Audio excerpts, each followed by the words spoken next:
kami di tempat ini. Untuk memulai kebaktian, kita bersatu dalam doa. Allah Bapa kami yang di surga, terima kasih Tuhan, Kau telah mengumpulkan kami di tempat ini. Kami tahu Tuhan, semua karena anugerah-Mu Tuhan, kami dapat berkumpul, memuji, memuliakan, dan mendengarkan firman Tuhan. Kiranya Kau mau siapkan hati kami untuk masuk ke dalam hadirat-Mu Tuhan. Kiranya Kau mau pimpin kebaktian ini dari awal, pertengahan, hingga pada akhirnya, agar nama-Mu dimuliakan.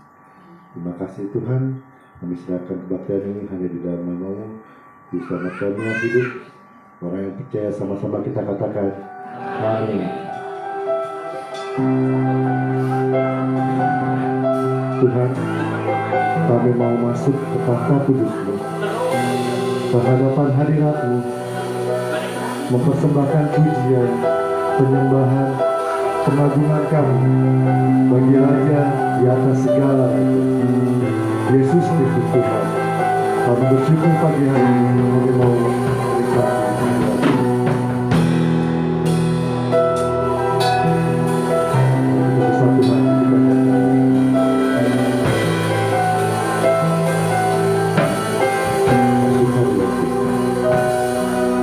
kita masuk ruang Maha Kudus dengan darah anak domba. Ku masuk dengan hati tulus, menyembah Yang Maha Kuasa. Ku masuk ruang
Maha Kudus.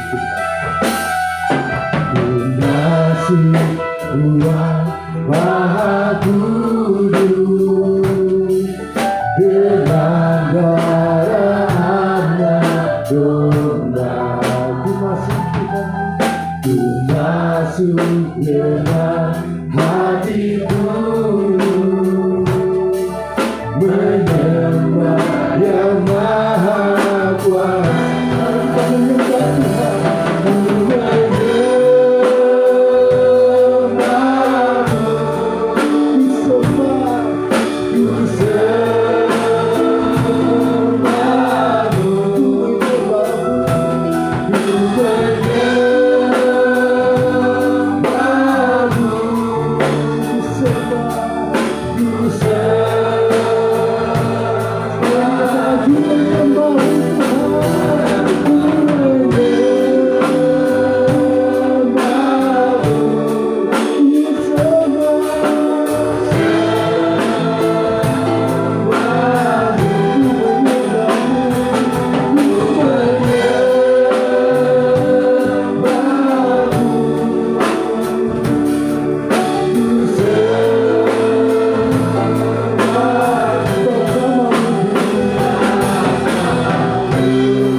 bangkit berdiri.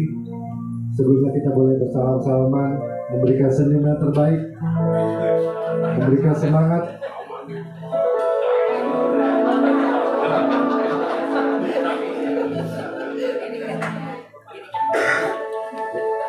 Ya.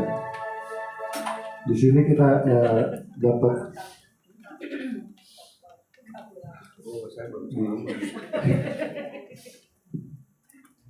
challenge sebagai untuk bapak-bapak di depan. Boleh kita bantu untuk kita bergoyang bersama. Sudah lama kita bergoyang bersama.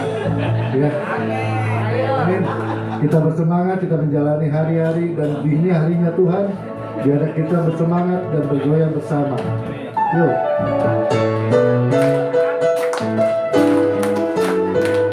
Bisa tepuk tangannya.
Kurangnya kita bergoyang ya. Kita tambah lagi satu lagu. Yang tahu gerakannya boleh untuk bergoyang bersama kita. Kita merasa bahagia karena Tuhan sudah memimpin kita. Sio Matise.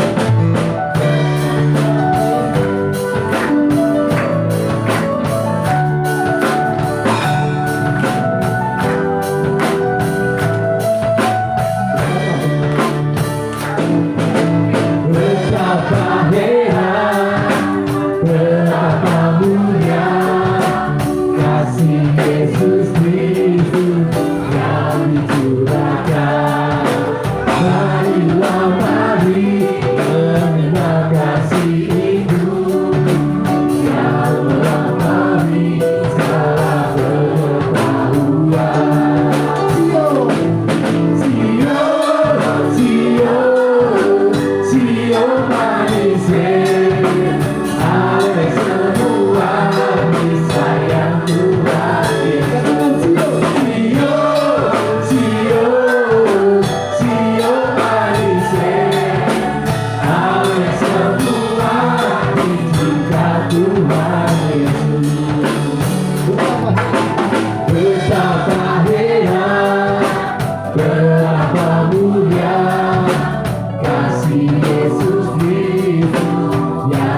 Sayang Tuhan Yesus,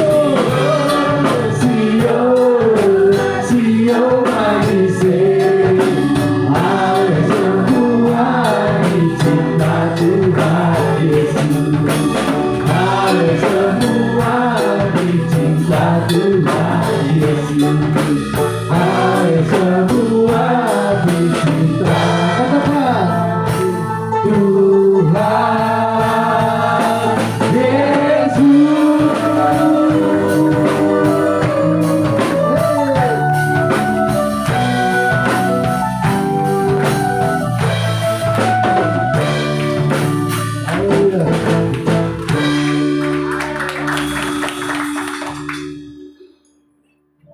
Puji Tuhan, supaya diberkati Tuhan ya. Amin. Ya, mari kita siapkan diri kita untuk mendengarkan firman Tuhan. Silakan duduk dalam hadirat Tuhan.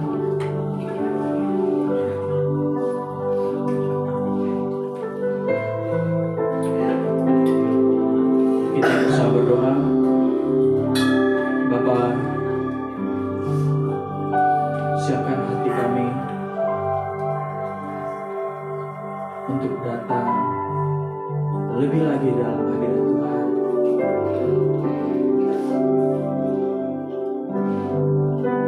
Dan Bapa juga yang mengampuni kami atas segala dosa yang kami lakukan. Biarlah sikap hati kami saat mendengarkan firman Tuhan menjadi sikap hati yang benar. Kami siapkan Tuhan hati kami dengan sungguh-sungguh.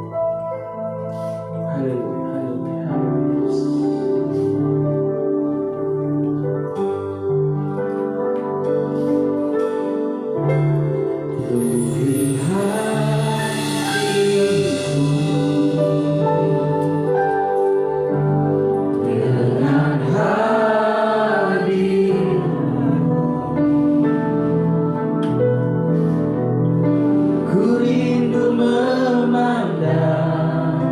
Wajah-Mu, oh Tuhan, di dalam kekudusan-Mu, bawaku dekat dalam hati-Mu. Kami rindu, ku rindu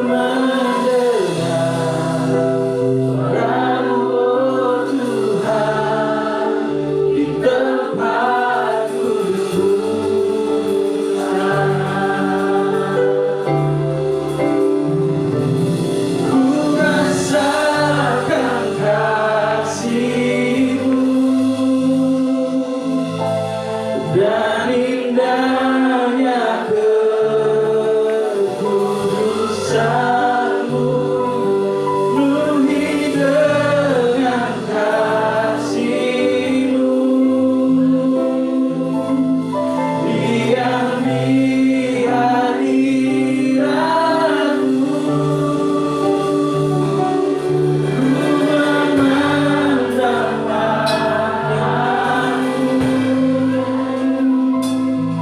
dan ku bersyukur menyembah-Mu, penuhi dengan kasih-Mu, diam di hadirat-Mu. Saudara, nyanyikan lagu ini dari awal sebagai ucapan syukur kita kepada Tuhan. Penuhi hatiku, amin,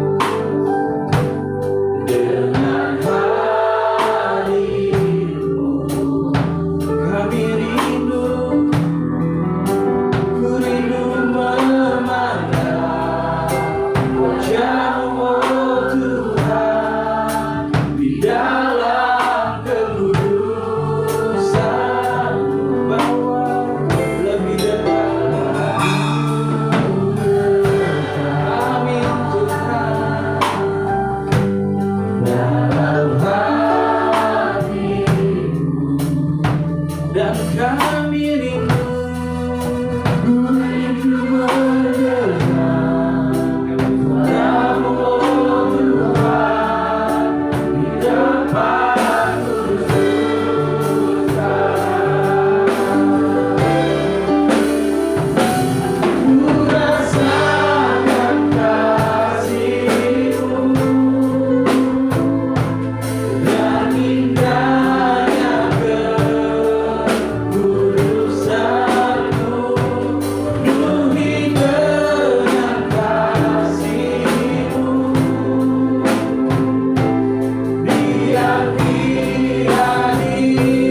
rasakan kasih-Mu dan indahnya kekudusan-Mu, penuhi dengan kasih-Mu, diam di hadirat-Mu,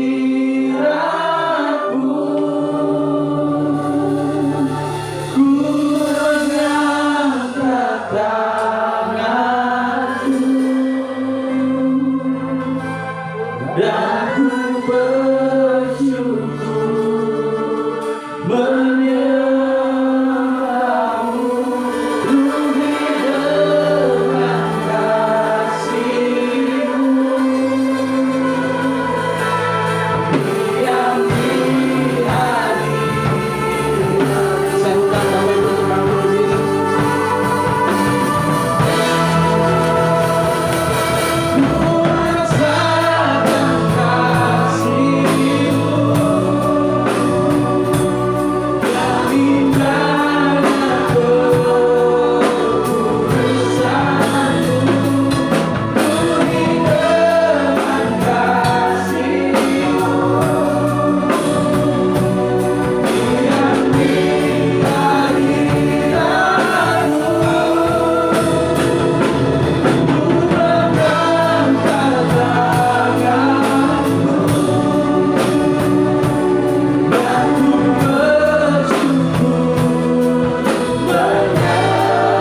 diam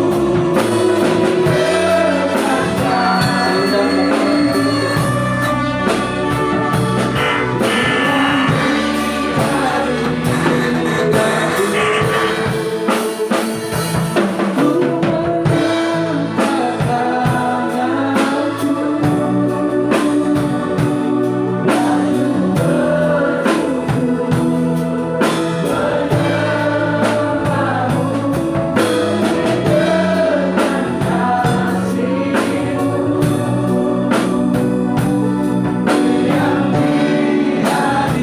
hadirat-Mu, ku mengangkat tanganku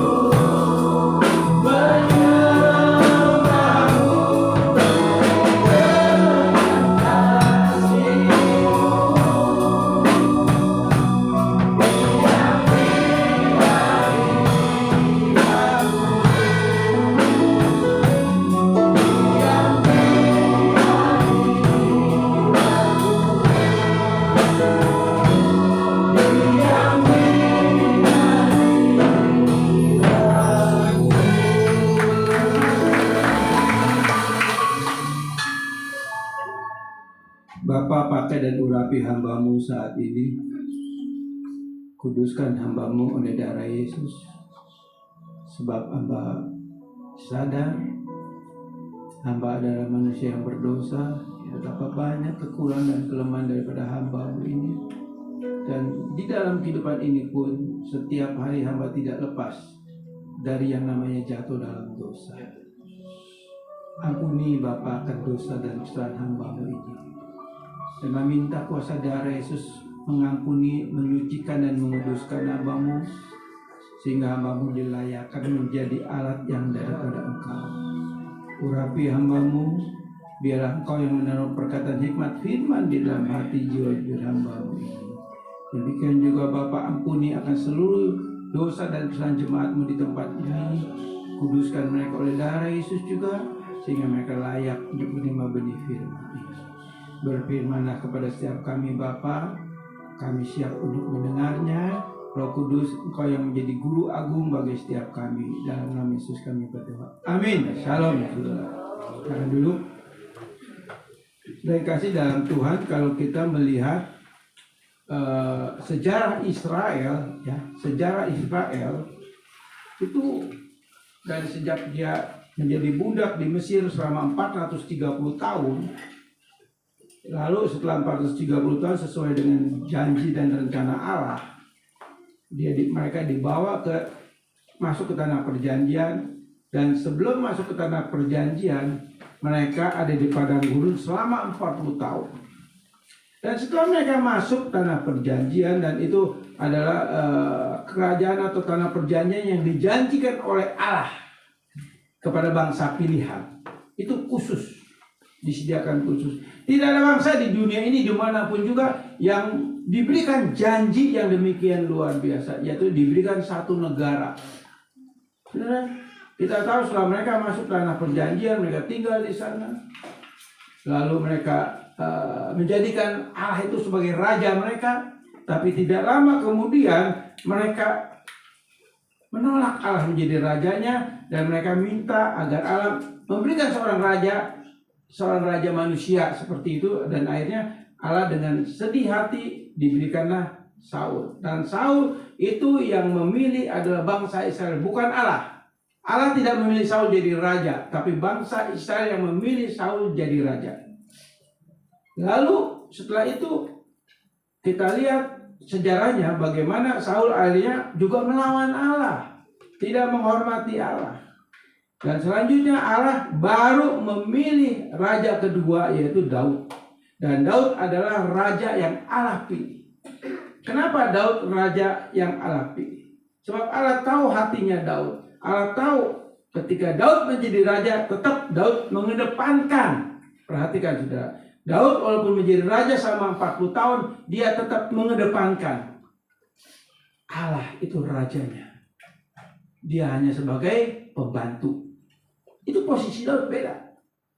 Oleh sebab itu Allah begitu berkenan kepada Daud. Dan setelah berpindah ke Raja Salomo, kita tahu Salomo juga berkuasa kurang lebih 40 tahun. Dan jatuh dalam dosa penyembahan berhala karena istrinya banyak, saudara ya. Nah, sejak itulah bangsa Israel jatuh bangun dalam dosa. Israel punya sejarah yang sebetulnya indah di mata Tuhan karena itu janji Tuhan.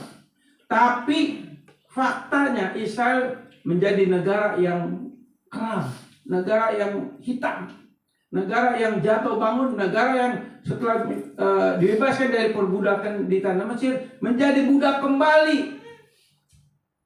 Dan setelah menjadi budak kembali, kita tahu singkat cerita bangsa Israel dicerai beraikan ke seluruh pelosok dunia.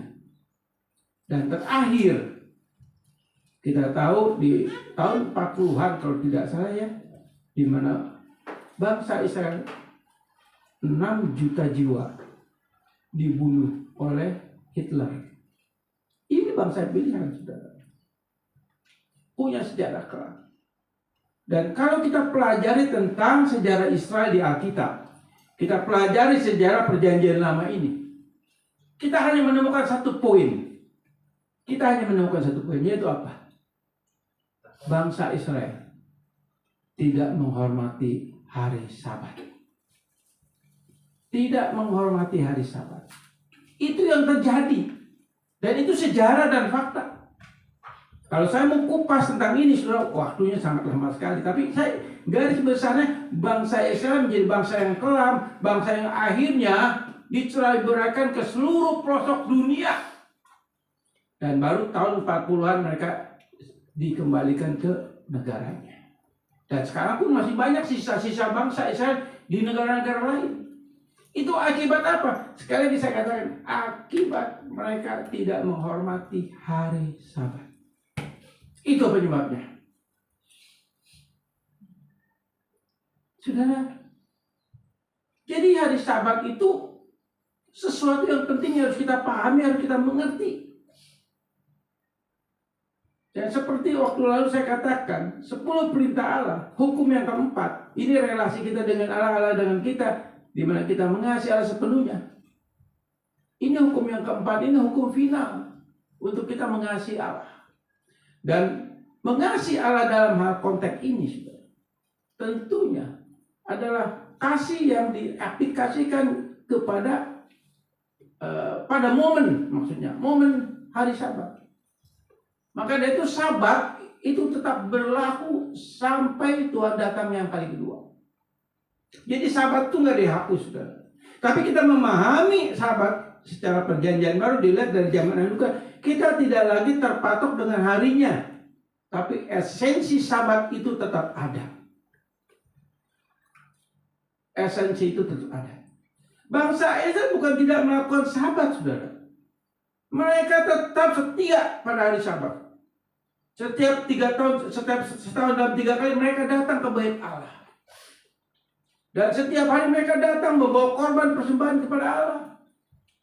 Mereka tetap melakukan ibadah-ibadah yang ditentukan oleh Taurat Musa. Jadi mereka bukan tidak melakukan Sabat, saudara. Tapi kenapa tadi saya katakan mereka tidak menghormati hari Sabat, walaupun mereka melakukan Sabat itu secara ketat? Satu hal, karena mereka anggap Sabat itu menjadi satu rutinitas kebiasaan sebagai orang yang beragama. Allah nggak suka itu. Sehingga Allah katakan apa? Oke, kamu datang kepadaku membawa persembahan, memujiku, menyembah dan lain sebagainya. Tapi hatimu menjauh dari aku. Saudara, setiap minggu kita ibadah di tempat ini. Jangan sampai kita ibadah di tempat ini hanya tubuh kita saja yang ibadah, tapi hati kita menjauh dari Tuhan. Buktinya apa? Bisa banyak sekali ketika kita ibadah, dengar khotbah, bla bla bla bla. Pulang hari Seninnya ditanya, hari Minggu khotbah apa? Oh bagus, gimana? Iya pokoknya bagus, tapi nggak ngerti, nggak dijalani, nggak diaplikasikan. Itu rutinitas. Percuma saudara datang ibadah setiap minggu, nggak ada artinya, saudara. Sungguh nggak ada artinya. Justru ketika kita Sabat minggu ini, kita datang ibadah, kita dengar firman Tuhan, itu harus kita aplikasikan di dalam kehidupan kita setiap harinya. Menjadi pelaku firman dalam setiap harinya. Karena Sabat itu juga bicara belas kasihan Allah kepada kita. Kalau Allah punya belas kasihan kepada kita di hari Sabat, kita pun punya belas kasihan kepada Allah dan sesama.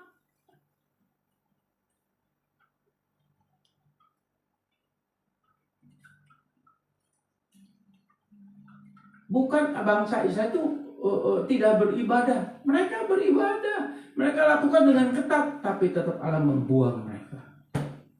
Kenapa? Karena hanya rutinitas yang mereka lakukan. Saya berharap di tempat ini, saudara, ibadah ini bukan main-main. Bukan karena keagamaan kita. Status saya Kristen, status saya pelayan Tuhan. Tidak. Tapi adakah kerinduan dalam hati kita? Mau datang menyembah, memuji, mendengar firman Tuhan. Dan Tuhan, saya mau lakukan firman-Mu, perintah-Mu. Nangkep. Jangan pulang habis ibadah lupa. Warna dunia muncul lagi dalam hidup kita. Itu yang terjadi kepada bangsa Israel. Jangan sampai, saudara, Tuhan datang yang kali kedua, dia katakan apa? Aku tidak kenal engkau. Hanyalah engkau membuat kejahatan. Karena sekarang kita tahu banyak anak-anak Tuhan terjebak dengan rutinitas gereja yang mewah, yang wah gitu.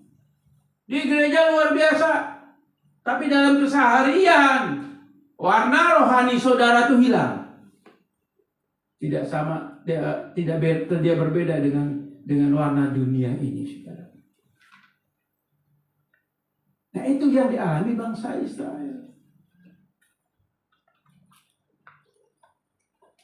Jadi Sabat begitu khusus, saudara. Ya, kita akan lihat ya. Ini hukum keempat dari 10 perintah. Dan ini yang terakhir saya khotbahkan. 10 perintah. Nanti hukum kelima sampai ke 10 lain waktu lah. Kalau saya ada waktu nanti ya kita akan kupas. Hormati ayah ibumu dan lain sebagainya. Jangan membunuh dan lain sebagainya. Jangan berzina, jangan berdusta. Nanti saya bawakan, saudara. Kita cukup sampai hukum keempat ini saja, saudara ya. Oke, lanjut. Keluaran 20 ayat 8 sampai 11. Demikian firman Tuhan. 6 hari lamanya engkau akan bekerja dan melakukan segala pekerjaanmu. Tetapi hari ke-7 adalah hari Sabat Tuhan Allahmu. Maka jangan melakukan sesuatu pekerjaan. Engkau atau anakmu laki-laki, atau anakmu perempuan, atau hambamu laki-laki, atau hambamu perempuan, atau hewanmu, atau orang asing di tempat kediamanmu. Sebab 6 hari lamanya Tuhan menjadikan langit dan bumi, laut dengan segala isinya. Dan dia berhenti pada hari ketujuh. Itulah sebabnya Tuhan memberkati hari Sabat dan menguduskannya. Nah, saudara perhatikan ini. Yang pertama, hari Sabat itu punya esensi kita bersekutu dengan Allah. Jadi Allah membuat hari Sabat itu menjadi hari khusus untuk kita datang fokus kepada Allah. Fokus kepada Allah. Demikian juga dengan ibadah ini, Allah ingin kita fokus kepada Allah. Tapi fokus bukan hanya seperti bangsa Israel, fokus di hari Sabatnya. Tapi dari Senin sampai hari Minggunya mereka tidak fokus kepada Allah. Nggak fokus dalam kesehariannya, saudara. Itu yang Allah murka, itu yang Allah nggak suka. Demikian juga kita fokus kepada Allah. Bukan hari Minggu ini ibadah 2 jam. Tapi dalam keseharian kita, apakah kita fokus kepada Allah atau tidak? Itu namanya persekutuan. Jadi Allah bersekutu itu, nanti saya jelaskan lebih lanjut, oke ya. Sebab 6 hari lamanya Tuhan menjadikan langit dan bumi, laut dan segala isinya, dan dia berhenti pada hari ke-7. Itulah sebabnya Tuhan memberkati hari Sabat dan menguduskannya. Ada berkat Tuhan. Di hari Sabat itu ada berkat Tuhan. Sudah tahu dalam ibadah ini setiap tutup ibadah ada doa berkat. Itu berkat Tuhan. Jadi Tuhan gak main-main, saudara. Ketika selesai ibadah, jangan pulang dulu, tunggu doa berkat. Doa berkat ini janji Tuhan. Janji Tuhan kepada saudara dan saya. Dan ketika engkau mengamini doa berkat itu, hidupmu tetap dalam berkat Tuhan. Dalam pemeliharaan Tuhan. Dalam perlindungan Tuhan, itu janji. Sebab kita sebagai anak Tuhan itu hidup dengan janji Tuhan. Hidup berjalan dalam janji Tuhan. Dan janji Tuhan itu ya dan amin. Ya. Tuhan memberkati hari Sabat dan menguduskannya.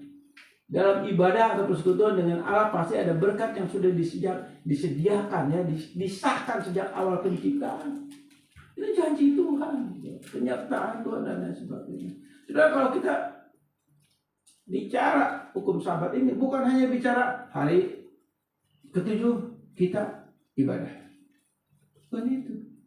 Tapi juga Sabat kalau kita lihat di kitab Keluaran, Imamat, Bilangan, bagaimana Allah mengatur Sabat itu bukan bicara hari, tapi bicara tahun juga. Dia membuat aturan bagaimana. Kita tahu bangsa saja, bangsa yang bercocok tanam, ya, bangsa yang memiliki perkebunan anggur dan sebagainya, peternakan. Tapi ada peraturannya. Tahun ke-7 kamu jangan bekerja, betul? Tahun ke-7 kamu diam. Biarkan tanah itu tidur selama 1 tahun. Andai kata tanah itu menghasilkan pohon, buah dan lain masih ada, biarkan itu tumbuh. Biarkan mereka yang butuh, orang-orang miskin di zaman itu, mereka menikmati, kau berikan itu semua kepada mereka. Jadi luar biasa. Bukan hanya tahun ke-7, juga tahun 7 kali 7, 40 tahun, 49 tahun kemudian kita tahu itu yang disebut tahun Yobel, tahun pendamaian. Itu juga bicara Sabat. Saudara, kalau kita bicara Sabat itu luas kan, tapi waktunya kan secara garis besar. Jadi artinya apa? Sabat menjadi pusat iman saudara dan saya. Sebab Sabat, di Sabat itu kita hanya berpusat kepada Allah kita. Dan Allah rindu untuk bersekutu dengan kita. Di zaman itu Allah cuma memberikan waktu. Dalam 7 hari, 1 hari, oke, datang kepadaku bersekutu. Tapi di dalam zaman anugerah, persekutuan dengan Allah tidak 1 minggu 1 hari, tapi setiap hari kita bersekutu dengan Allah. Berubah lagi hukum anugerah. Wah, kalau gitu lebih sulit. Ya memang lebih ketat karena Allah ingin terus berceramah dengan kita. Allah ingin tetap kita bersama Dia. Itu kerinduan Allah. Nanti saya jelaskan lebih lanjut. Oke, lanjut. Nah, hari Sabat sama dengan Immanuel. Ya, hari Sabat itu sama dengan Immanuel. Tentu semua saudara tahu. arti Immanuel apa? Ya, Allah menyertai kita, Allah beserta kita. Itu Sabat. Itu Sabat. Ya. Jadi hari Sabat adalah Immanuel. Immanuel gelar dari Tuhan Yesus sendiri. Immanuel adalah Allah beserta kita. Arti lain daripada arti lain Allah selalu ada bersama kita, ada suasana sorga, ada pujian dan penyembahan, ada keintiman, ada ibadah, dan ada saat teduh setiap saat. Hal ini sudah memanifestasikan Sabat dalam konsep hukum anugerah.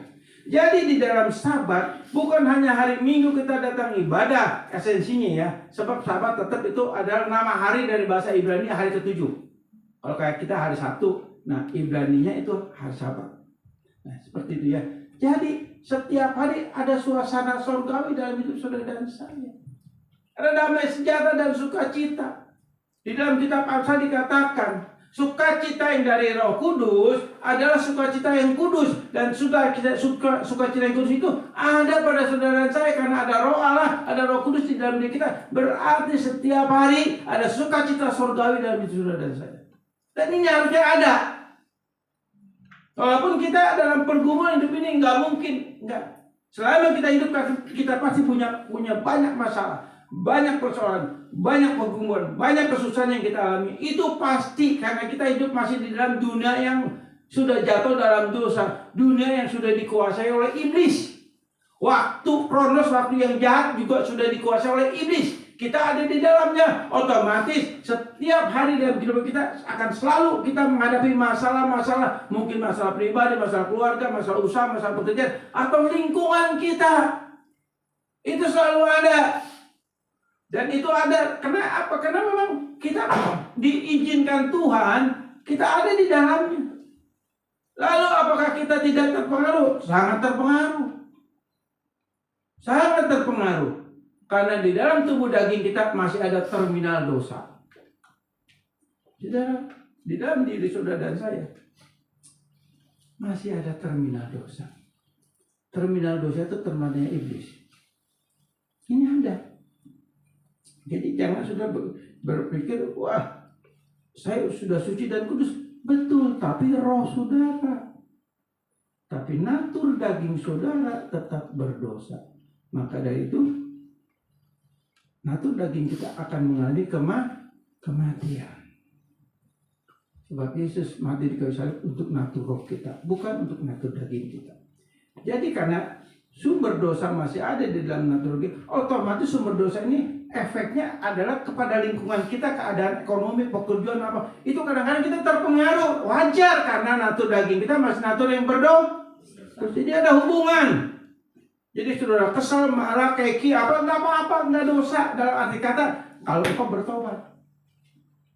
Maka itu pertobatan itu bukan seminggu sekali, tapi setiap engkau jatuh dalam dosa, engkau bertobat.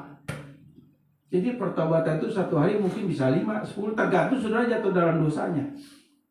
Itu pasti saudara. Kita harus sadari ini hukum.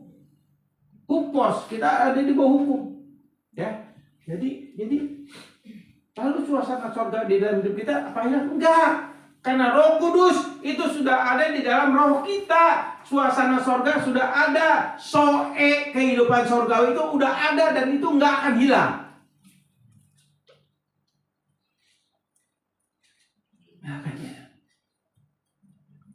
Makanya itu Paulus katakan di dalam 1 Tesalonika pasal 5 ayat 18. Dikatakan apa?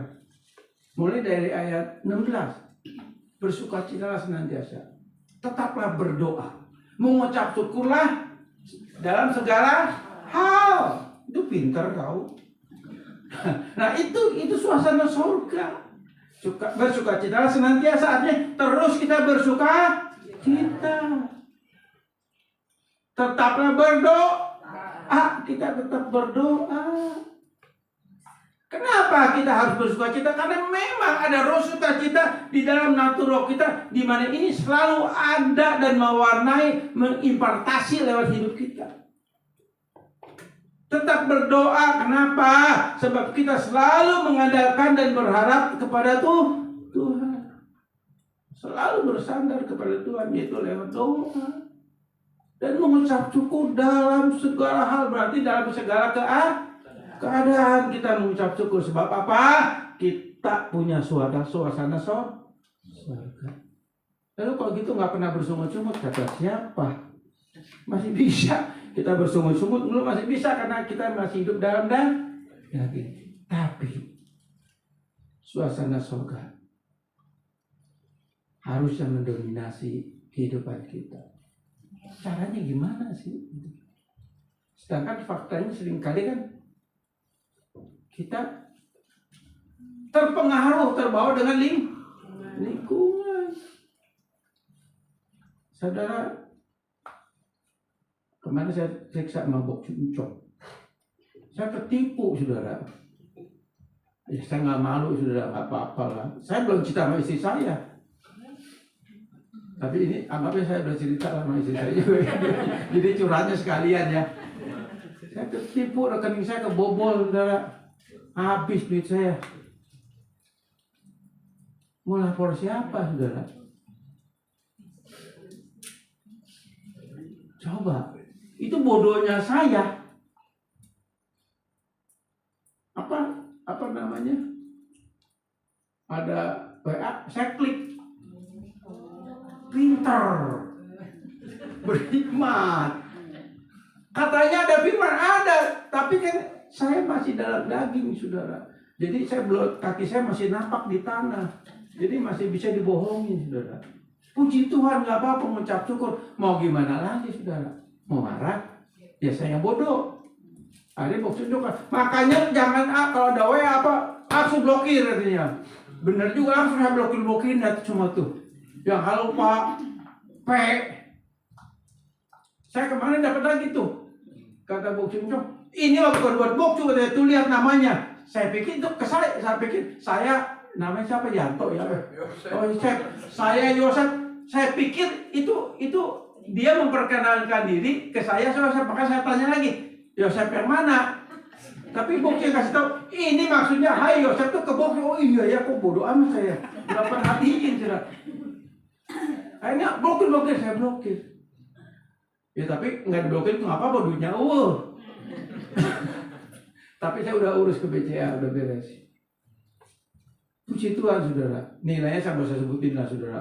Malu, anak gede banget, saudara. Nah, tapi tetap syukur aja karena saya bodoh gitu, nggak teliti. Gitu juga, saudara. Nah, firman Tuhan ini ada akhirnya firman Tuhan. Pernah nggak kita belajar, ngerti? Pernah nggak perhatiin firman Tuhan menjadi panduan hidup kita, menjadi GPS hidup kita ini Pak firman Tuhan. Saya aja kena ketipu, kena keblokir, bukan keblokir apa namanya. Pokoknya udahlah, rekeningnya kosong, udah gitu aja. Ya, tapi itu salah saya, saudara ya, bodohnya saya. Ucap syukur, saudara. Ya. Ada pujian dan penyembahan, artinya dalam sehari-hari kita selalu kita memuji Tuhan, memuliakan Tuhan, mengagungkan Tuhan, mengucap syukur itu adalah memuliakan Tuhan.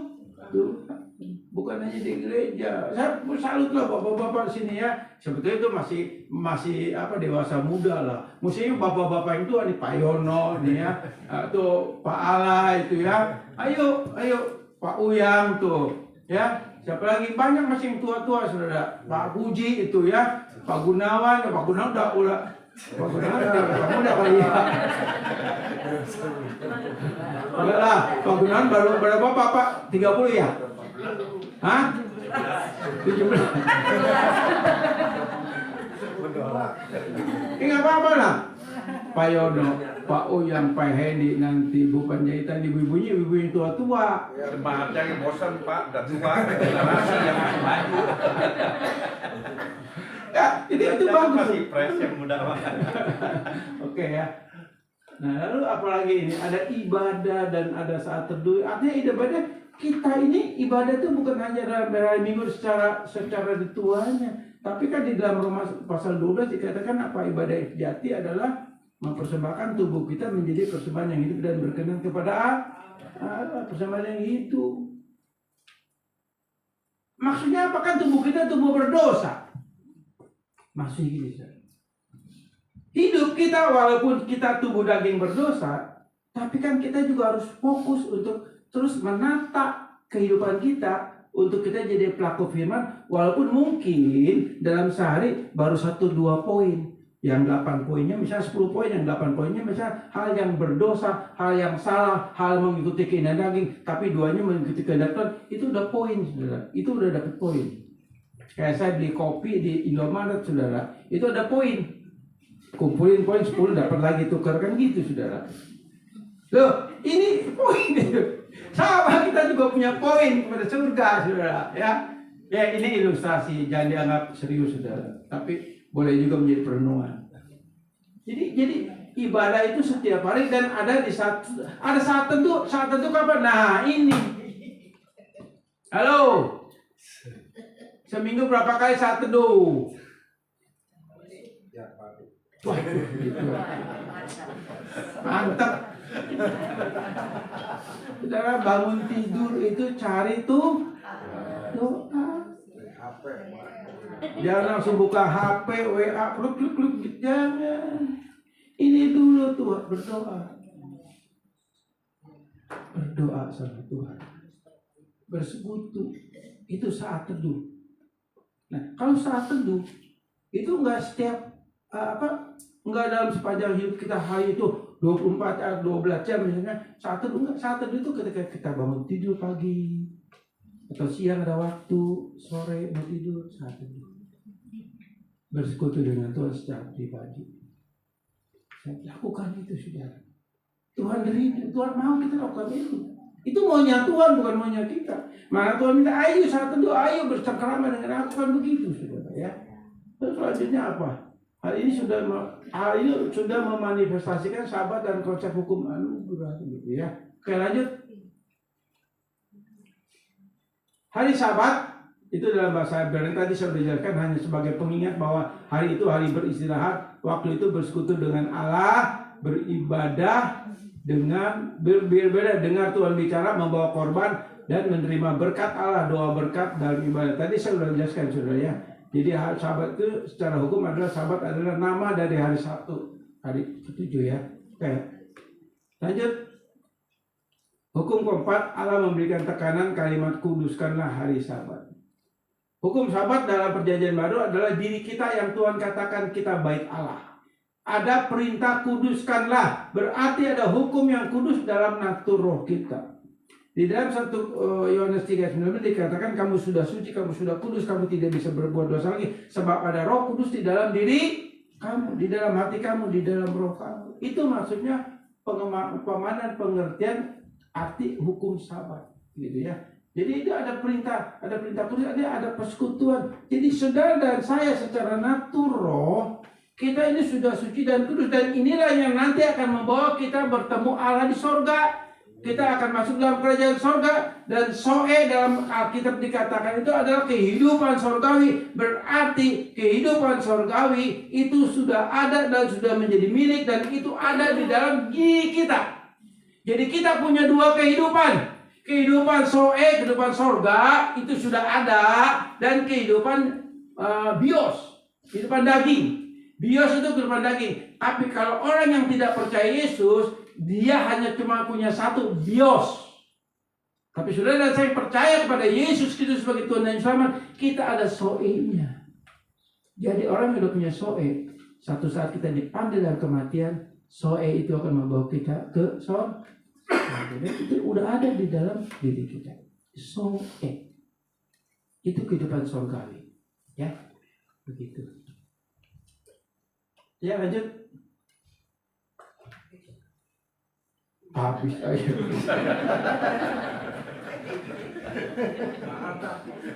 Dikatakan kita adalah Sabat itu artinya merujuk kepada diri kita. Artinya apa? Kita adalah bait Allah. Di dalam kita ada hukum Sabat yang kudus, relasi dengan Allah atau Immanuel. Allah beserta kita, Allah bersama kita. Immanuel sama dengan persekutuan, beribadah. Salah satu hal yang paling penting adalah sikap hati kita. Di dalam Matius 5 ayat 20, ayat 22, ayat 26 firman Tuhan katakan gini. Kalau kamu mau datang beribadah kepada Tuhan, ya seperti kita saat ini. Tapi ketika kita datang ibadah, kita punya ganjelan hati kita. Mungkin kita kesel sama si A, sama si B, kecewa sama si A, sama si B. Tuhan bilang apa? Pulang dulu, selesaikan dulu. Setelah selesai baru kamu datang lagi kepadaku. Itu sikap hati.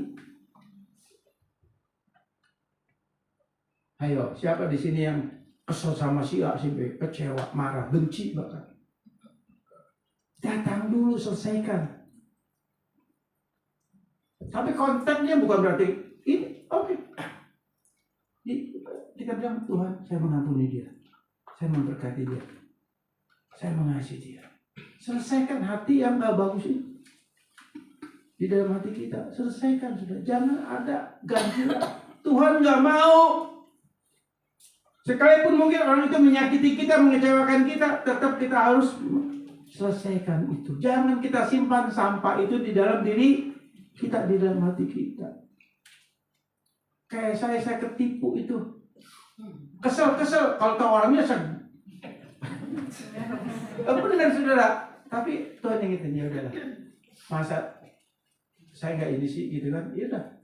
Siapapun orangnya saya nggak tahu. Tuhan, saya mengampuni dia, saya memberkati dia. Selesai. Nggak pusing lagi. Gitu saudara. Walaupun jujur manusia daging kita masih tetap nggak bisa terima, tapi ya udahlah, mau apa lagi? Mau marah juga duit nggak balik, betul nggak? Udah, doain berkati. Harus lakukan itu, dan itu pergumulan. Nggak langsung caspleng gitu, enggak saudara. Kita bergumul dan akhirnya kita harus menang. Karena ada suasana sorgawi di dalam hati kita. Ada soe, ada sukacita. Gitu saudara. Ada firman di dalam diri kita. Jadi Immanuel itu Allah bersama kita. Ada relasi. Kita ini baiknya Allah. Kenapa kita baiknya Allah? Firman Tuhan dikatakan di dalam 1 Korintus 3 ayat 16. Firman Tuhan katakan apa? Rumah kamu, tubuhmu ada rumahnya Allah. Dan dikatakan selanjutnya apa? Siapa yang membinasakan rumah Allah, kamu akan dibinasakan. Allah nggak kompromi. Jadi Allah, di mata Allah hati hidup kita ini begitu berharga. Di mata Allah ini betul-betul kita ini rumahnya Tuhan. Rumahnya Tuhan. Dan Allah yang memilih dan menetapkan itu. Jadi bukan kita, Tuhan jadikan saya rumah Tuhan. Enggak. Tapi Allah yang memilih kita dan Allah mau tinggal di dalam diri kita. Dengan segala plus minus yang kita, Allah tahu. Apakah Allah nggak tahu kita orang berdosa? Apakah Allah nggak tahu bakal kedepannya nanti kita jatuh dalam dosa? Allah tahu. Tapi dengan kesadaran ilahinya, Dia dengan penuh kasih, Dia mau tinggal di dalam hidup kita. Itu anugerah. Itu anugerah. Apakah sudah nggak bersyukur? Dia saatnya tinggal bersama kita. Bahkan dijadikan tubuh kita rumahnya tuh Tuhan. Walaupun tubuh ini bejat, bobrok, berdosa, tapi Dia mau tinggal. Dikatakan tubuhmu rumahnya tuh Tuhan. Jadi kita ini berharga di mata Tuhan. Walaupun Tuhan tahu satu saat tubuh daging ini akan kembali menjadi tanah dan debu. Tapi selama kita hidup, Dia mau tinggal bersama kita. Tujuannya apa? Agar hidup kita hidup yang bisa memuliakan Tuhan setiap hari. Hidup yang memberkati, hidup yang jadi berkat. Jadi Allah yang memilih kita dan menjadikan kita rumahnya tuh Tuhan. Immanuel, Allah bersama kita, Allah hidup di dalam diri kita. Itulah sahabat yang sesungguhnya. Artinya ada persekutuan, bukan seminggu sekali, tapi persekutuan setiap langkah hidup kita, setiap detik napas kita. Dia selalu bersekutu dengan kita dan kita selalu bersekutu dengan Dia. Jadi dimanapun saudara berada, Dia ada bersama kita. Dimanapun saudara, dalam keadaan apapun. Maka dari itu kalau saudara mau berbuat dosalah, karena Allah tahu. Berarti saudara melibatkan Allah dalam dosamu. Enggak. Tubuhmu baik Allah, mau dipakai untuk hal yang tidak baik? Halo? Mau dipakai ini dan itu? Halo? Sadari itu. Dia ada di dalam diri kita. Hormati, hargai Dia. Karena dengan kesadaran Allah, dengan saya ilahnya, dia mau tinggal di dalam diri. Itu haknya dia dan dia intervensi masuk. Apa nggak bangga, saudara? Apa nggak bangga? Kalau saudara misalnya menjadi kehormatan, misalnya diangkat anak, diadopsi oleh Bapak Presiden Prabowo, misalnya diadopsi, diumumkan si Denny adalah anak angkat saya secara hukum, gitu ya. Dan tentu anak angkat pun kalau diadopsi dapat warisan, saudara. Banyak tahu sih Pak Prabowo warisnya kan banyak, gitu kan ya. Ini kan dalam mimpi, saudara. Nah, saudara, pasti orang tahu siapa saya. Wah, anaknya Pak Prabowo, nggak bisa macam-macam, saudara. Betul nggak? Nah, saya pun akan jaga diri. Hidup saya misalnya nggak benar, hidup saya suka begini dan begitu. Tapi karena saya sudah diangkat, saya tahu diri. Jangan sampai menyeret nama orang nomor satu. Berarti saya harus jaga nama baiknya beliau, betul nggak? Dari hidup saya yang dulu mungkin kacau urakan, tapi sekarang saya mulai memanage kehidupan saya. Karena menyandang di belakang nama saya Denny Prabowo misalnya. Misalnya, saudara. Ya semoga aja khotbah ini didengar beliau dan itu nyata gitu.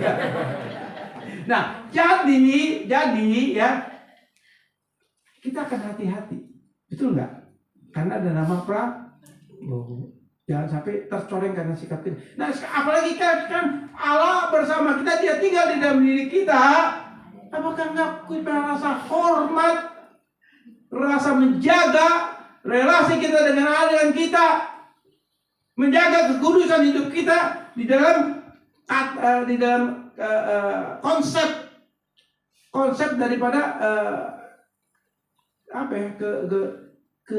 kekuatan dan kemampuan kita. Artinya kita kan punya target, kita punya level ya. Level kita ini nggak sama, saudara. Tapi kalau kita harus tahu bahwa kalau dia tinggal di dalam kita, berarti kita harus jaga dia. Saya percaya di sini hidupnya udah benar semua lah ya. Gitu. Amin. Amin. Ya amin dong, amin. Kita nggak apa-apa, saudara ya. Ya, artinya ayo sadar diri di dalam hidup kita ada Allah bersama kita. Itu aja ya intinya ya. Oke ya. Lanjut. Anak manusia adalah Tuhan atas hari Sabat. Matius 12 ayat 6 sampai 8 di firman Tuhan katakan gini. Aku berkata kepadamu, di sini ada yang melebihi baik Allah. Perhatian. Aku berkata kepadamu, di sini ada yang melebihi baik Allah. Ini Tuhan bicara melebihi baik Allah yang dibangun oleh Raja Salomo, oleh Herodes Agung, ya, dan sekarang sudah diruntuhkan semua ya oleh Titus, Jenderal Titus. Nah, lebih dari itu, berarti Allah dia yang utama. Kenapa dia katakan, aku berkata kepadamu di sini ada yang lebih hari Sabat? Sebab bangsa Israel saat itu tetap fokusnya hari Sabat itu Bait Allah itu adalah pusat daripada sesembahan dia, pusat yang menjadi iman mereka, dan mereka tahu bahwa di dalam Bait Allah, Allah bertata, Allah tinggal di situ. Itu bangsa Israel. Tapi faktanya yang tadi saya katakan, dia punya sejarah kenapa? Karena hanya badannya saja datang ibadah, hanya badannya saja mempersembahkan korban persembahan kepada Allah, hanya badannya saja yang selalu setiap hari bawa korban persembahan kepada Allah, menjaga hari-hari, tapi kehidupannya, hatinya jauh daripada Tuhan. Nah, ini nggak boleh terjadi dalam diri kita. Dikatakan dia lebih besar daripada Bait Allah. Nah, jika memang kamu mengerti maksud firman ini yang kukendaki adalah belas kasihan dan bukan persembahan, tentu kamu tidak menghukum orang yang tidak bersalah, karena anak manusia adalah Tuhan atas hari Sabat. Jadi Sabat itu adalah Allah bersama kita. Kalau Allah bersama kita, berarti di dalam hidup kita ada belas kasihan. Nah, belas kasihan ini adalah salah satu ciri ada Allah bersama kita. Apa itu arti belas kasihan? Arti belas kasihan adalah kita ini punya hati yang nggak tahan, nggak kuat kalau melihat misalnya saudara seiman kita saudara kita, sahabat kita, orang yang kita kenal dekat, atau ya orang-orang kita kenalan di lingkungan kita, hati kita ini selalu jatuh hati dalam arti kita nggak tahan gitu. Kalau orang ada yang perlu dibantu, perlu didoakan, ini hati kita nggak tahan. Kita selalu punya belas kasihan, punya perhatian khusus. Sebab itu yang Tuhan mau. Kita jadi berkat di mana kita berada. Menjadi berkat bukan hanya bicara uang, perhatian, doa, itu menjadi berkat. Saya bersyukur kemarin, ya, anak-anak muda di tempat ini, ya, khususnya DP3 lah gitu ya, membawa Ibu Elisa ke klinik. Itu adalah belas kasihan. Itu adalah perhatian. Dan mari itu jaga terus di dalam kehidupan kita sebagai keluarga besar GKS. Kita saling memperhatikan, saling membangun satu dan saling menopang. Jadi di dalam keluarga GKS saya minta jangan ada kelompok A, kelompok B, enggak ada. Kita satu dalam satu keluarga besar di dalam Tuhan. Saling membangun, saling memperhatikan, saling menopang satu dengan yang lain. Jaga kebersamaan, kesehatan. Sebab tiang gereja itu ada 3. Marturia, koinonia, diakonia. Marturia itu apa? Marturia itu gereja yang mengajar. Maka dari itu di sini ada PA-nya adalah PA yang datangnya cuma berapa orang. Ada pengajaran. Gimana kita mau bersaksi kepada Tuhan, bersaksi kepada sesama kalau kita nggak ngerti firman Tuhan. Lalu ada diakonia. Diakonia adalah saling memperhatikan, saling melayani satu dengan yang lain. Ini nggak akan bisa terjadi kalau nggak ada kesehatian, kalau nggak ada kebersamaan. Lu gua nggak bisa. Kalau sudah baca di dalam Kisah Rasul pasal 2 ayat 42 sampai 47 bagaimana jemaat mula-mula dibangun dengan fondasi pengajaran, bagaimana jemaat mula-mula dibangun dengan pengajaran, dibangun dalam kasih Kristus sehingga mereka saling memperhatikan, saling membangun satu dengan yang lain, saling memberkati satu dengan yang lain, dan akhirnya apa? Ayat 47. Banyak jiwa dibawa kepada Tuhan karena mereka orang-orang Yesus melihat betapa indahnya kebersamaan mereka. Ayo kita jadikan keluarga ini menjadi keluarga yang bersahabat terus, bangun kebersamaan. Untuk kita lakukan itu perlu ada harga yang harus dibayar. Apa? Sangkal dirimu, pikul salibmu setiap hari. Itu harga yang harus kita bayar. Ya lanjut. Yesus Kristus adalah legislator hukum Sabat. Atau artinya apa ya legislator? Legislator artinya dia yang membuat 10 hukum Allah dan semua firman yang tertulis di Alkitab. Jadi Alkitab ini isinya firman Tuhan termasuk 10 hukum Allah. Itu yang membuat, yang melakukan, yang memfirmankan adalah Yesus. Jadi Yesuslah legislator firman Tuhan. Termasuk daripada hukum Sabat itu. Dia legislator, makanya dia berani berkata, aku adalah Tuhan atas hari Sabat. Dia legislatornya. Berarti ketika saudara saya beriman kepada Kristus, beribadah di dalam Kristus, berarti kita beribadah pada hari Sabat, di mana artinya kita bersekutu dengan Dia. Sebab firman Tuhan sekali saya katakan ini adalah identitas Tuhan Yesus. Jadi firman Tuhan ini identitas Tuhan Yesus. Firman yang perkataan yang keluar dari mulut Allah yang ada di dalam Mazmur pasal 2 ayat 7 itu dikatakan Allah telah berfirman. Allah telah berfirman itu artinya Allah telah berkata-kata lewat Yesus. Jadi Alkitab ini identitas Tuhan Yesus. Kalau saudara mau tahu siapa Yesus, baca Alkitab bisa ngerti itu ya. Oke? Gampang kan? Gampang didengar. Dilakukannya susah, malas. Kristus sang pencipta seluruh alam semesta dengan yang ada di dalamnya. Kolose 1 15 sampai 17 nanti baca di rumah ya. Foto aja nih saudara. Tapi kayaknya saya pesimis yang dibaca nih. Kalau saya jabarin satu-satu, ya saya yakin keluar jam 12 belum selesai. Saudara satu-satu keluar tuh. tinggal saya sendiri. Ya kan gitu. Makanya ini satu maksudnya, kenapa saya tulis juga ayat foto baca. Walaupun saya pesimis, saudara. Ya saya mau jujur aja, saudara. Ya. Tapi kalau baca, wah luar biasa. Saya gendong satu-satu, saudara. Kolose 1 ayat 15 sampai 17, Yohanes 1 ayat 1 sampai 3, Kejadian 1 1 sampai 37, Kejadian 2 1 sampai 3. Nanti foto baca ya, gitu ya. Kristus sang legislator pembuat hukum atau firman dari hari Sabat, maka dialah pribadi yang paling tahu dan akurat bagaimana manusia memenuhi hari Sabat itu. Dia yang sepenuhnya berotoritas atas hukum hari Sabat. Tokoh agama Yahudi zaman itu maupun sampai nanti tidak memiliki otoritas atas hukum hari Sabat. Kenapa dia tidak punya otoritas hari Sabat? Sebab hari Sabat ada di dalam Kristus. Dialah legislator daripada hukum Sabat. Dan legislator itu ada di dalam hati kita, tinggal di dalam diri kita, dan itulah Sabat yang sesungguhnya. Ada persekutuan yang indah setiap hari dalam hidup kita. Ini esensi dari Sabat. Kalau gereja Advent, saudara ya, atau ya Yudaisme, mereka hanya terpatok dengan harinya. Bukan esensinya, sebetulnya kan hari itu cuma menunjukkan esensinya apa gitu, ngerti nggak?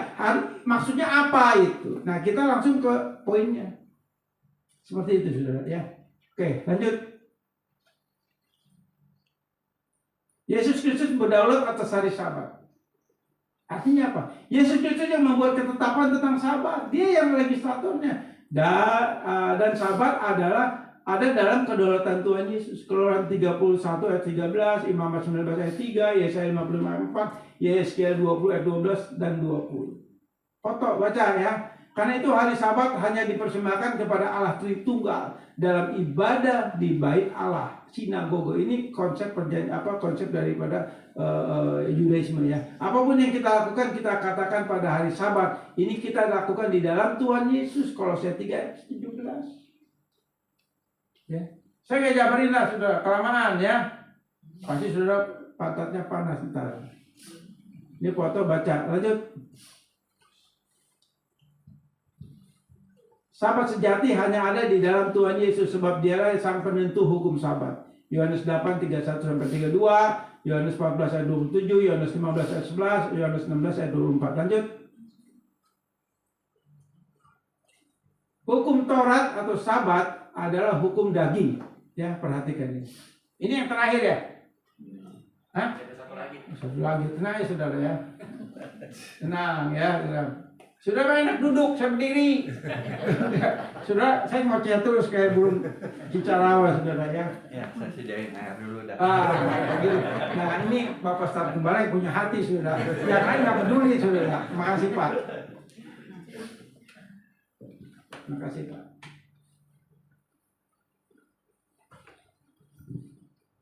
Hukum Taurat atau Sabat adalah hukum daging, tapi hukum anugerah adalah hukum roh. 2 Korintus 3 ayat 6 dikatakan ialah membuat kami juga sanggup menjadi pelayan-pelayan dari suatu perjanjian baru yang tidak terdiri dari hukum yang tertulis, hukum daging, tetapi dari roh, hukum rohani atau hukum anugerah. Sebab hukum yang tertulis mematikan, tetapi hukum roh yang menghidupkan.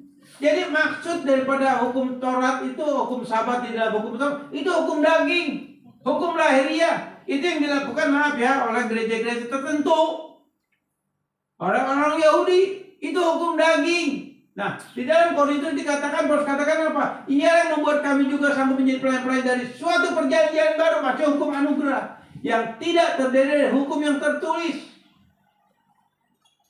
tetapi dari roh, maksudnya Roh Kudus ini, hukum rohani. Sebab hukum yang tertulis mematikan, tetapi roh menghidupkan. Yang tadi saya katakan, Immanuel, Allah bersama kita, itu adalah di Sabat. Artinya Sabat yang bersama kita, Sabat persekutuan dengan Allah, di mana Allah tinggal bersama kita. Itu persekutuan, itu keintiman, hidup bersama Dia, dan Dia selalu menyertai kita dan bersama kita selamanya.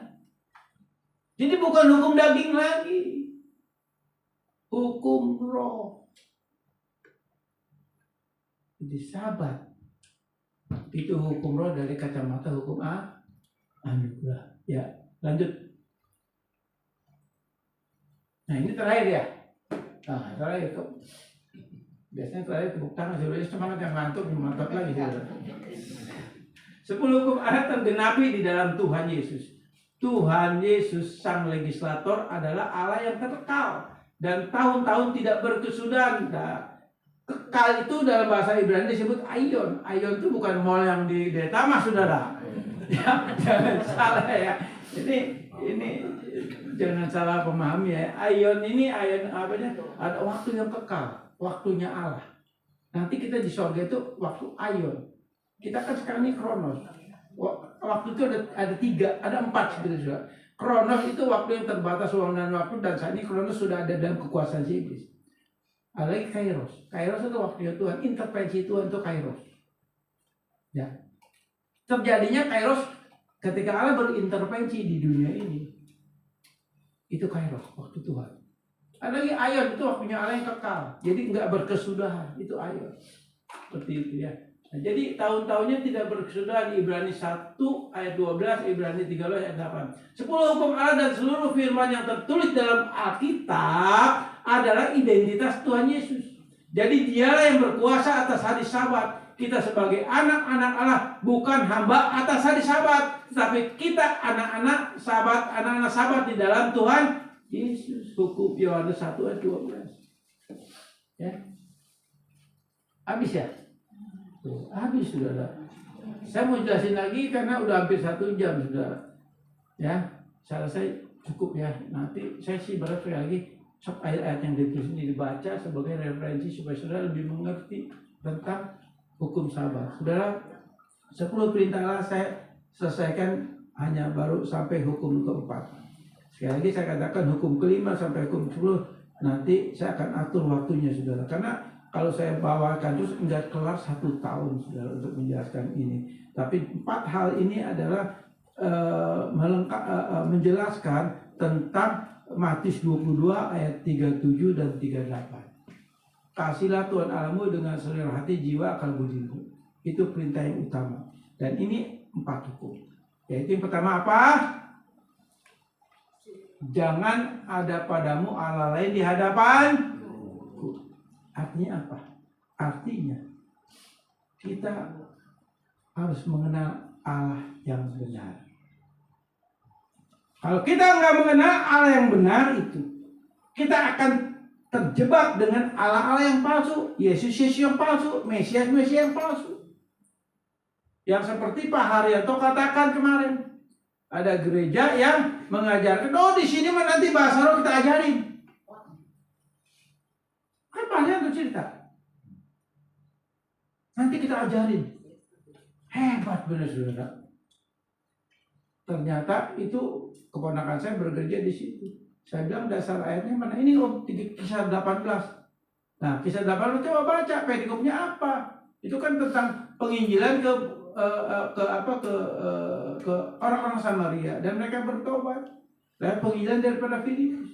Lalu Petrus dan Yohanes diminta dari Yerusalem datang ke Samaria. Mereka didoakan untuk terima baptisan roh. Dikatakan di situ, oh dari situlah Rasul ngajarin bahasa roh. Mana ayatnya kata saya? Nggak ada.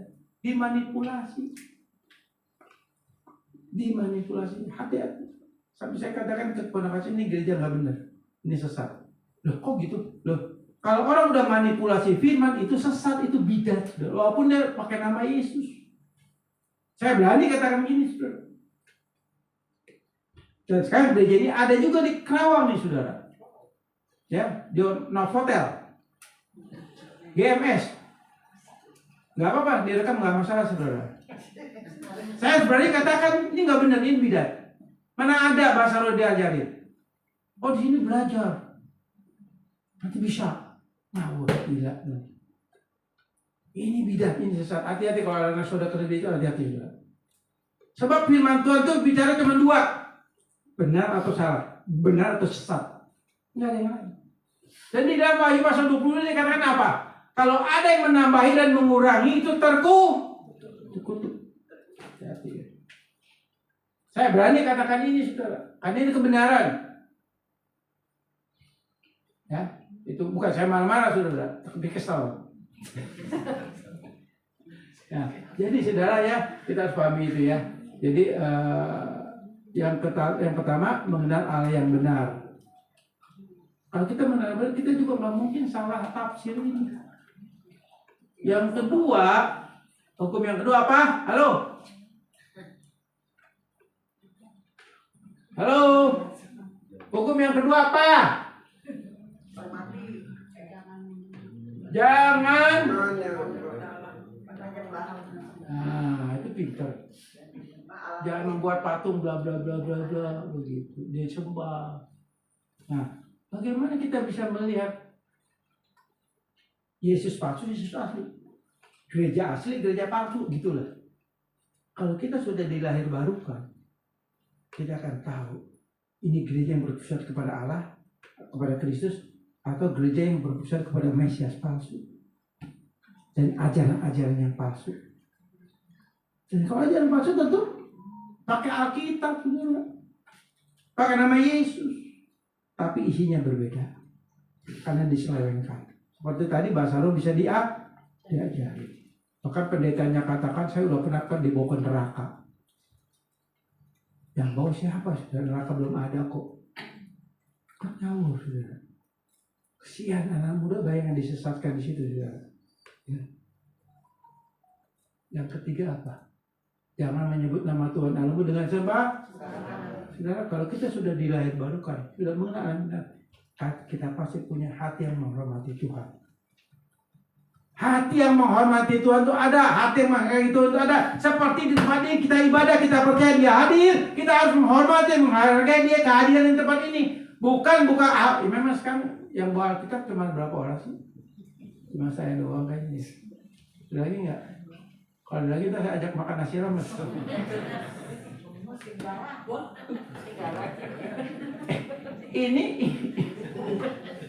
Ini Alkitab nggak apa-apa boleh, ini bukan teknologi boleh, maka ini nggak dosa, betul. Tapi kan bukan disebut HP suci, kitab suci mah ini saudara. HP suci bukan ini, karena di sini banyak sekali juga situs-situs yang aneh-aneh saudara. Oh tahu. Nah, saya jujur ketika saya buka TikTok ada yang muncul begitu saudara. Aneh saya bener. Kok ada? Ya mau ngomong mata melihat sudah kamu begini sudah. Ya saya jujur, tapi kan udah buang aja. Kan gitu saudara.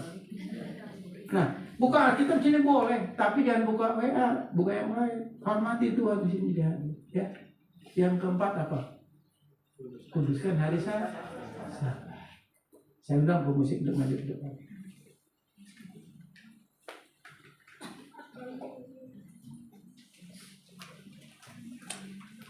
Kita akan nyanyikan satu lagu saudara ya.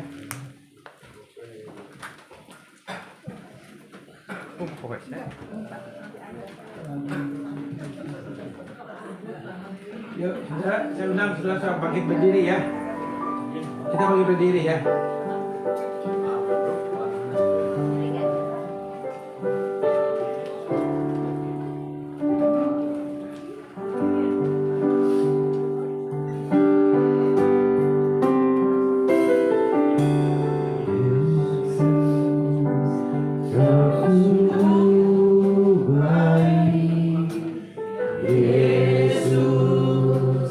Namamu indah.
firman sudah disampaikan.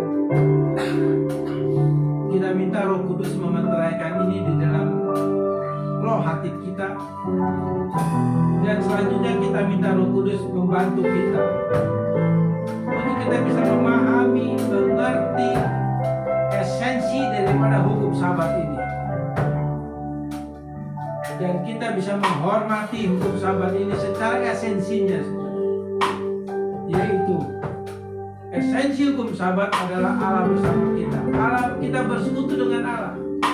Dan persekutuan itu dalam hukum perjanjian baru bukan hanya 1 minggu sekali, tapi setiap saat dalam kehidupan saudara dan saya, setiap detik dalam kehidupan saudara dan saya, kita akan selalu bersekutu dengan Dia. Karena Dia saat ini tinggal di dalam hati kita, di dalam roh kita. Saudara, kuduskan artinya apa? Kita dipisahkan dari dunia ini. Kita dipisahkan dari dosa walaupun di dalam diri kita ini ada 2 natur. Natur yang suci, roh kita. Natur yang berdosa, tubuh daging kita. Di dalam kehidupan kita ada 2 natur, suci dan natur berdosa. Tapi hukum Sabat, kuduskan hari Sabat, artinya natur roh kita yang suci ini tidak lagi terkontaminasi dengan tubuh kita yang berdosa. Hal yang berbeda.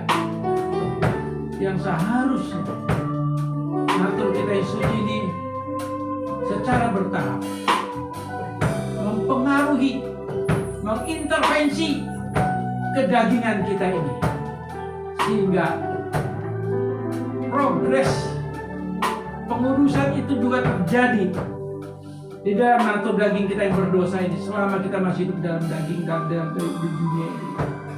Sebab ketika natur yang suci ini mengintervensi natur daging kita ini, percayalah, setiap hari hidup kita akan menyenangkan Tuhan lewat sikap dan laku kita. Sudahlah, melalui lagu ini juga dikatakan kita memuji Tuhan, kita memuliakan Tuhan. Itu menjadi kerinduan kita. Biarlah lagu ini menjadi salah satu menjadi komitmen kita, ikrar kita kepada Tuhan, bahwa kita mau memuji Dia bukan hanya di tempat ini, tapi setiap hari di saat apapun keadaan, apapun engkau tetap mengucap syukur dan puji. Mari kita nyanyikan lagu ini kembali.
Wow.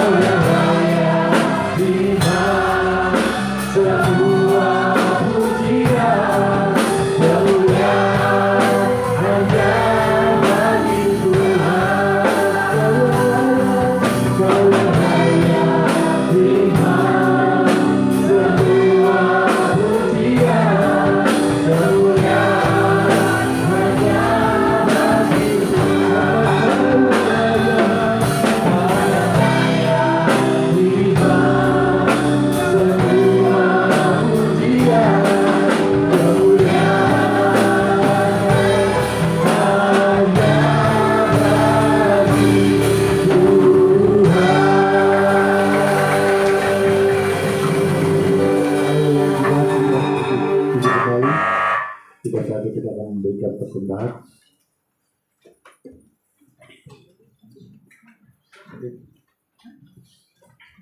Tiba saatnya kita akan berikan persembahan yang bertugas. Mohon kita berdoa. Terima kasih Tuhan buat hari ini kami sudah mendengarkan firman-Mu, dan kami bersyukur bahwa firman-Mu itu membangun hidup kami Tuhan. Dan tiba saatnya Tuhan, kami akan memberikan persembahan Tuhan. Kiranya Kau memberkati tangan-tangan yang memberikan Tuhan. Dan kami percaya Bapa bahwa persembahan itu dapat dipergunakan di gereja ini dengan penuh sukacita. Terima kasih Tuhan Yesus. Haleluya. Amin.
Kita akan warta. Ada pengumuman. Ya itu hari Jumat kita ada PA di sini di gereja jam 7 malam.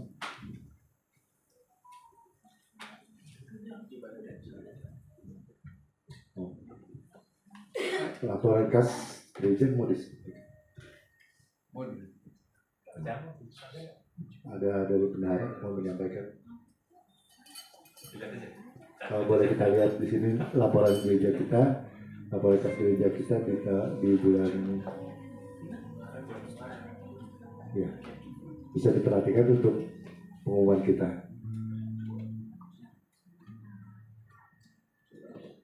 Dan ini untuk laporan utang PBI Kristus Sejati.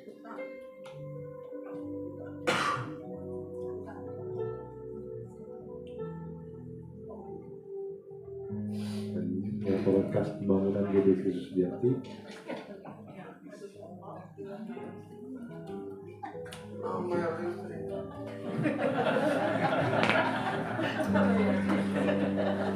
Biarlah kemuliaan Tuhan kita dimuliakan di tempat ini. Kita mengakhiri kebaktian kita pada pagi hari ini. Sungguh indah kita sudah mendengarkan pemberitaan firman Tuhan yang sudah disampaikan Pendeta Denny yang sangat memberkati kita di tempat ini. Biarlah kita menerapkan, tidak berhenti di tempat ini, kita terapkan di setiap kehidupan kita dari hari lepas hari. Mari kita nyanyikan. Bila segala kemuliaan bagi Tuhan.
terimalah dengan iman.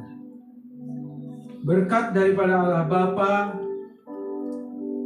dan Putra dan Roh Kudus, yaitu di dalam kasih karunia Tuhan Yesus Kristus.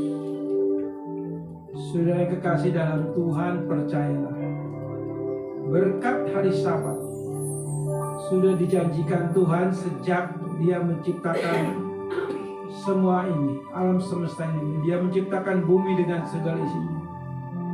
Berkat itu sudah Tuhan janjikan. Dan berkat itu ada dalam kehidupan saudara semua. Ada di dalam usahamu, dalam pekerjaanmu, dalam studi anak-anakmu, dalam kesehatanmu. Apa yang kau rencanakan, apa yang kau akan lakukan, percayalah, berkatnya sudah disediakan. Yang percaya katakan amin.